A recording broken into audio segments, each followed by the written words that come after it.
I was on a ship called the Challenger 1, which is an American-flagged ship with 4 other American citizens and some British and Irish nationals also. We were one of 6 ships heading to Gaza, carrying about 10,000 tons of aid for the Gaza Strip and approximately 700 civilians from over 40 countries. We communicated to Israel over and over again that we are unarmed, headed for Gaza to bring in this much-needed aid, and we urged Israel not to use violence against us. Well into international waters, we were still hours from Gaza. I would approximate somewhere around 60, 70 miles, so I'm not exactly sure, from Gaza, in international waters, far away from Israeli waters. They sent their warships out for us. And I saw them attacking the Mavi Marmara, which is the Turkish ship that had the most passengers on it. They started firing something.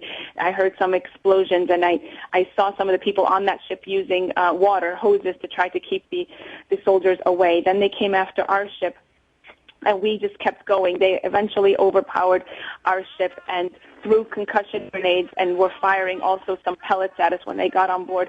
We kept repeating to them, we're unarmed, don't hurt anybody, but they were pretty violent. One girl had a bloodied face. They smashed my head into the ground, then cuffed me and put a bag over my head.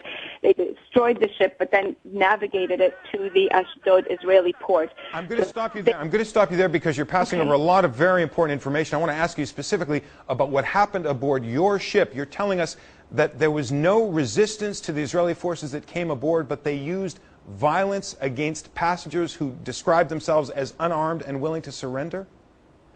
Yes.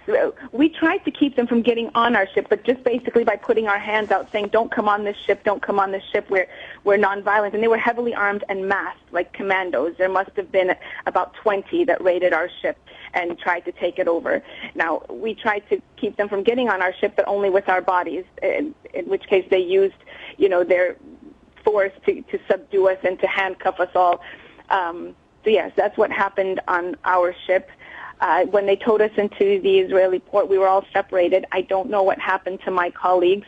I was recently released after they took all my things, my phone, my money, my bags, my computer, everything. And I told them I don't want to leave without my colleagues or without my stuff, but they wouldn't listen. They forced me into a police car, actually picked me up by my hair and elbowed me in the eye and the jaw to push me into this police car, and then they just threw me out of the police car somewhere I didn't know. I hit my head and passed out, and the next thing I knew there was ambulance around me.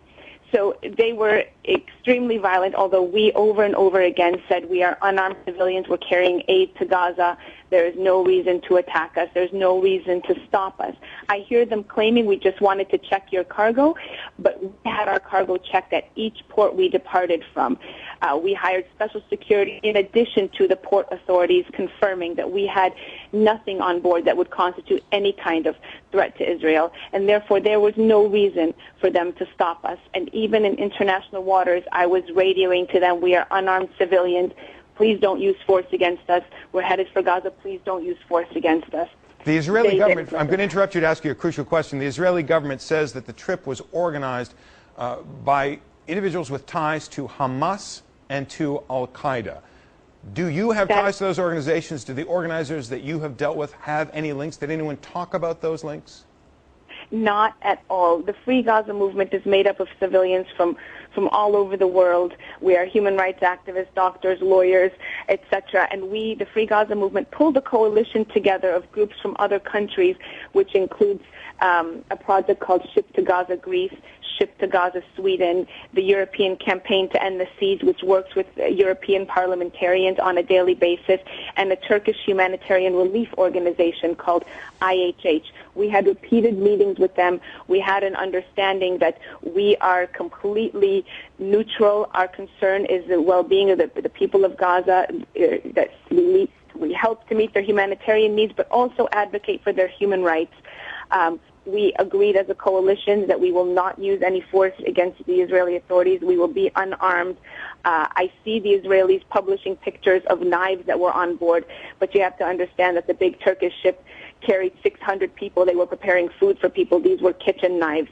Huwaida Arraf, activist, held by the Israelis after she tried to come ashore in Gaza intercepted in international waters, and after she tried to physically repel the Israeli forces with her own body, says she was manhandled and blindfolded. Thank you so much for talking with us.